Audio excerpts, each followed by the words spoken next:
السلام علیکم ورحمۃ اللہ وبرکاتہ۔ بسم اللہ الرحمن الرحیم۔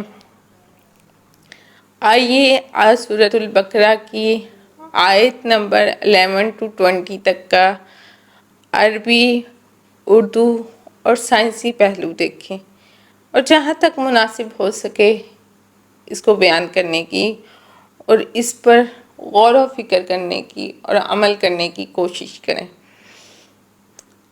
وَإِذَا قِيلَ لَهُمْ لَا تُفْسِدُوا فِي الْأَرْضِ قَالُوا إِنَّمَا نَحْنُ مُصْلِحُونَ، اور جب ان سے کہا جائے کہ زمین میں فساد نہ کرو تو وہ کہتے ہیں ہم تو اصلاح کرنے والے ہیں۔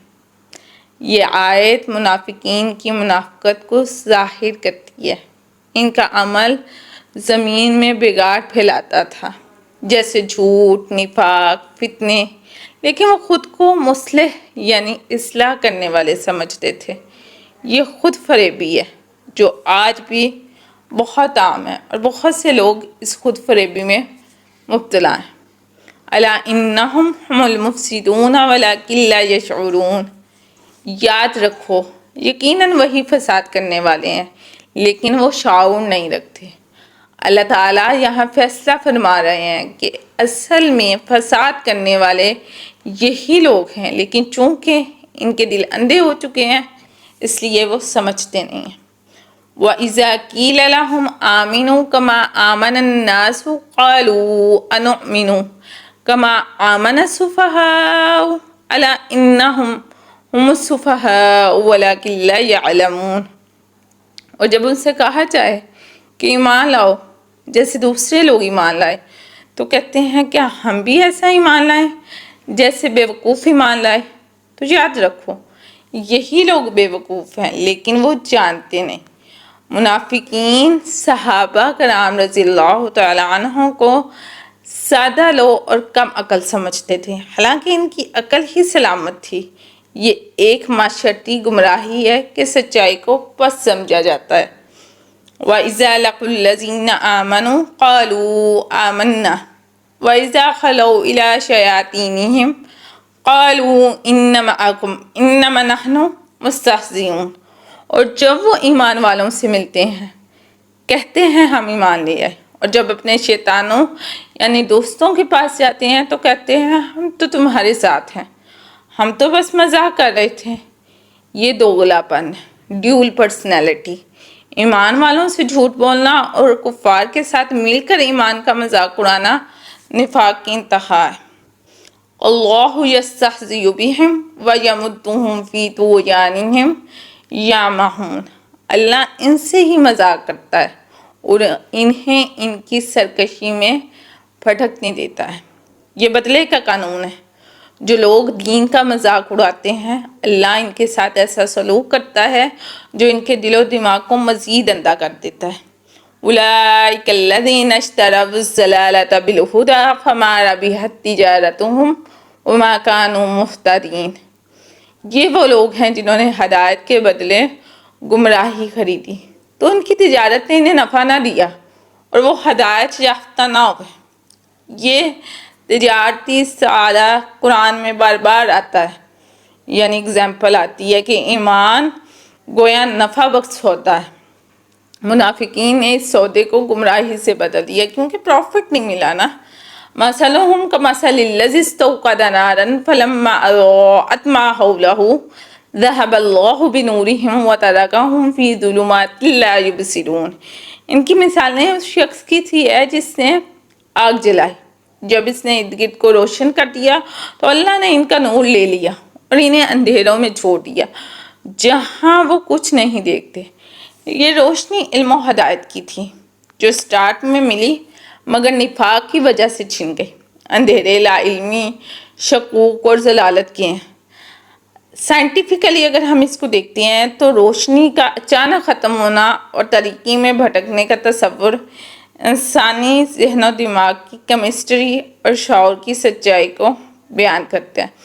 دماغ کی نیورل پیتھ وے جب سچائی کو قبول نہ کریں تو انسان اندھوں جیسا ہو جاتا ہے۔ صم بکم عمی فہم لا یرجعون، وہ بہرے گونگے اندھے ہیں پس وہ نہیں لوٹتے۔ یہ جسمانی نہیں بلکہ روحانی اندھا پن ہے جس میں انسان سننے، سمجھنے اور دیکھنے سے قاصر ہوتا ہے۔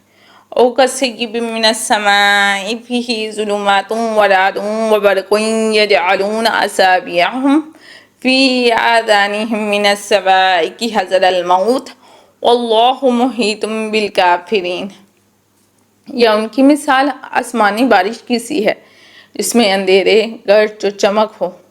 وہ موت کے ڈر سے کڑک کی آواز سے اپنے کانوں میں انگلیاں دے لیتے ہیں، اور اللہ کافروں کو گھیرنے والا ہے۔ یہ آیت ایک اور منظر کشی ہے کہ کیسے نفاق کی حالت میں انسان سچائی سے ڈرتا ہے، جیسے کڑک سے ڈر کر کان بند کرنا۔ سائنٹیفکلی اگر ہم اسے دیکھتے ہیں تو یہاں فطرت کے مظاہرے ہیں۔ بارش، بجلی، گرج کا استعمال انسانی سائیکالوجی اور روحانی اندیشوں کو سمجھانے کے لیے کیا گیا۔ فطرت کی طاقت اور انسان کی کمزوری قرآن کا ایک مسلسل ٹاپک ہے۔ یکاد البرق یخطف ابصارهم کلما اضاء لهم مشوا فیہ وَإِذَا أَظْلَمَ عَلَيْهِمْ قَامُوا وَلَوْ شَاءَ اللَّهُ لَذَهَبَ بِسَمْعِهِمْ وَأَبْصَارِهِمْ إِنَّ اللَّهَ عَلَى كُلِّ شَيْءٍ قَدِيرٌ۔ قریب ہے کہ بجلی ان کی بنائیں اچک لے، جب کبھی وہ انہیں روشنی دیتی ہے تو وہ اس میں چل پڑتے ہیں، اور جب ان پر اندھیرا ہوتا ہے تو کھڑے رہ جاتے ہیں، اور اگر اللہ چاہے تو ان کی سماعت اور بصارت لے جائے۔ بے شک اللہ ہر چیز پر قادر ہے۔ یہ منافقین کی تذبذب یعنی شک کی حالت ہے۔ روشنی میں چلتے ہیں، اندھیرے میں رک جاتے ہیں، یعنی کبھی سچائی کی طرف بڑھتے ہیں، کبھی رک جاتے ہیں۔ اللہ کی قدرت کا ذکر آخر میں جو ہے نا انہیں کہیں کہیں نظر آتا ہے۔ سورہ بقرہ کی آیت 11-20 میں براہ راست سائنس کی جو ہے اصطلاحات نہیں ہیں، مگر ان میں موجود علاماتی انداز اور فطرت کے مظاہر ایسے ہیں جن میں کئی سائنٹیفکلی پوائنٹ اور جو ہے سائیکالوجیکلی حقائق پوشیدہ ہیں۔ ٹھیک ہے، انہیں شارٹلی جو ہے ہم سائنٹیفکلی اصولوں کا تجزیہ کرتے ہوئے دیکھتے ہیں۔ سب سے پہلے تو آیت نمبر 17-20 کو دیکھیے۔ اس میں سائنٹیفکلی جو بات کی گئی ہے وہ روشنی، اندھیرا اور بصارت ہے۔ بصارت کہتے ہیں دیکھنا۔ روشنی یعنی کہ لائٹ جب آنکھوں میں داخل ہوتی ہے تو ریٹینا یہ بلیک سا سرکل جو اندر ہمیں نظر آتا ہے، ریٹینا کے ذریعے بصارت یعنی دیکھنے کی قوت کو پیدا کرتی ہے۔ اندھیرے میں بصارت ممکن ہی نہیں ہے۔ قرآن اس کی اگزامپل جو دیتا ہے فَلَمَّا أَضَاءَتْ مَا حَوْلَهُ ذَهَبَ اللَّهُ بِنُورِهِمْ، تو یہ اس بات کا اشارہ ہے کہ بصارت کی اصل روشنی ہے، اور اگر نور نہ ہو تو آنکھ ہو کر بھی انسان اندھا ہے۔ سائنس کا روحانیت سے تعلق ہے۔ جیسے بصارت روشنی سے مشروط ہے نا، یعنی بصارت روشنی کے لیے شرط ہے، روشنی ہوگی تو دیکھ سکیں گے، ویسے ہی روحانی بصیرت، ہدایت یعنی نور الہی سے ہی ممکن ہے۔ اگر آپ چاہتے ہیں کہ آپ کا دل دیکھنے کے قابل ہو تو آپ کے پاس ہدایت کا ہونا ضروری ہے۔ اس کے بعد ہم آیت نمبر 19 سے سائنٹیفکلی پوائنٹ کو دیکھیں گے، یعنی کہ اس میں کیا ہے، ساؤنڈ ویوز کو بیان کیا گیا اور ایک سماعت یعنی سننے کا جو پروسیس ہے، سماعت کا نظام ہے، اس کو بیان کیا گیا۔ سائنٹیفکلی اگر ہم دیکھتے ہیں تو گرج یعنی کہ تھنڈر ایک جو ہے ساؤنڈ ویو ہے جو آسمانی بجلی کے بعد پیدا ہوتی ہے۔ یجعلون اصابعهم فی آذانہم، یہ انسانی رد عمل کی درست وضاحت ہے۔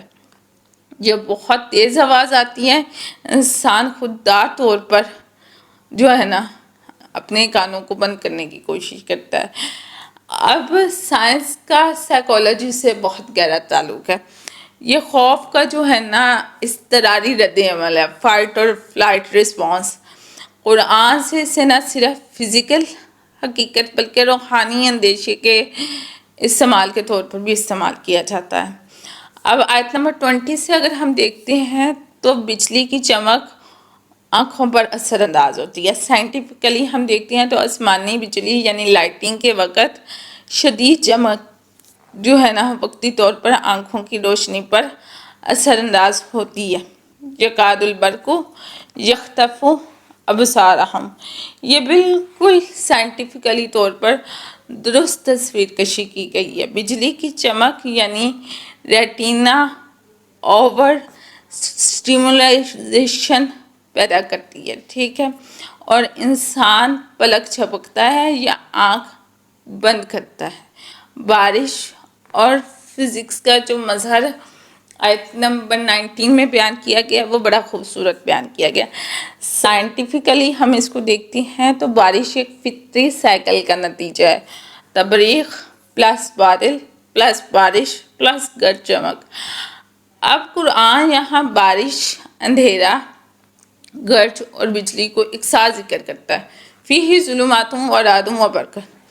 اب فزکس میں بادلوں کے ٹکراؤ سے چارج بنتا ہے، اسٹیٹک الیکٹریسٹی، آسمانی بجلی خارج ہوتی ہے یعنی ڈسچارج ہوتی ہے، نتیجے میں گرج پیدا ہوتی ہے۔ اب اس کے علاوہ یہاں پہ ان آیات میں جو بات کی جا رہی ہے وہ سائیکولوجیکلی بات کی جا رہی ہے، نفسیات کے بارے میں بات کی جا رہی ہے، سائیکولوجی آف ہائپوکریسی۔ سائنس اور نفس کا تعلق آپس میں بڑا ہے۔ منافق کی حالت جیسے جیسے بار بار متضاد رد عمل اور کمزور بصیرت سے کمپیئر کی گئی ہے نا، دراصل یہ ایک طرح کا ڈس آرڈر ہے، یعنی جب انسان کے قول اور فعل میں تضاد ہوگا، قول ہو رہا ہے، بات ہو رہا ہے، عمل ہو رہا ہے، تو وہ روحانی اور ذہنی الجھن کا شکار ہوگا۔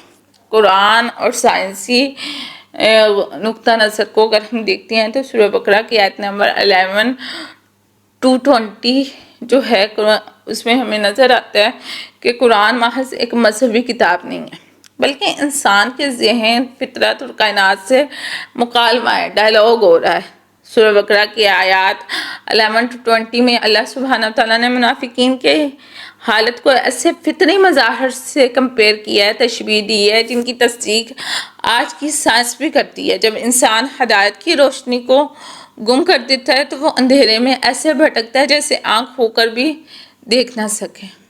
یہ روحانی اندھا پن ہے جسے ہم بصری سائنس میں ریٹینل بلائنڈنس کہتے ہیں یا سنسری ڈسکنیکٹ کہا جاتا ہے۔ گرج، چمک، بارش، یہ سب قدرتی عوامل قرآن نے نہ صرف ظاہری مظاہر کے طور پر بیان کیے ہیں بلکہ انہیں انسان کے باطنی اضطراب سے بھی جوڑ دیا گیا ہے۔ جیسے گرج کی آواز سے کان بند کرنا ایک نفسیاتی رد عمل ہے نا، سائیکولوجیکل ایکشن ہے، ویسے ہی سچائی سے منہ موڑنا روحانی بزدلی ہے۔ یہ آیات سکھاتی ہیں کہ قرآن کی زبان تمثیل کی ہے، یعنی کہ مثال دینا۔ مثالوں کے ذریعے اللہ پاک نے قرآن میں سمجھایا، ایگزامپل دی ہیں، مگر اس کے اندر سائنس، سائیکولوجی اور اسپرچویلٹی کا وہ ملاپ ہے جو ہر دور میں انسانی عقل کو چیلنج بھی کرتا ہے اور رہنمائی بھی دیتا ہے۔ قرآن اور سائنس کو اگر ہم فکری نقطہ نظر سے دیکھتے ہیں اور اس پر تدبر کرتے ہیں تو ہمیں سب سے پہلے اس میں تمہید نظر آتی ہے۔ قرآن کا اسلوب ہے، مثالیں، ایگزامپلز، علامات ہیں اور فطرت کے مظاہر ہیں۔ اگر ہم اسے سائنٹیفکلی دیکھتے ہیں تو روشنی، آواز، بارش انسانی رد عمل ہے۔ نتیجہ کیا نکلتا ہے؟ کنکلوژن کیا ہے کہ قرآن انسان کو روح، عقل اور کائنات تینوں سے جوڑتا ہے۔ اگر ہم مزید اس سے ڈسکس کرتے ہیں آیت نمبر 17 میں ہم دیکھتے ہیں تو روشنی اور اندھیرے کی بات ہوئی ہے، فَلَمَّا ضَاءَتْ مَا حَوْلَهُ ذَهَبَ اللَّهُ بِنُورِهِمْ۔ اب سائنٹیفکلی آپ اسے دیکھیں تو روشنی کے بغیر بصارت ممکن نہیں، دیکھنا ممکن نہیں ہے۔ اور روحانیت، اگر اسپرچویلٹی میں آپ اس کو دیکھتے ہیں تو ہدایت کے بغیر دل اندھا ہو جاتا ہے۔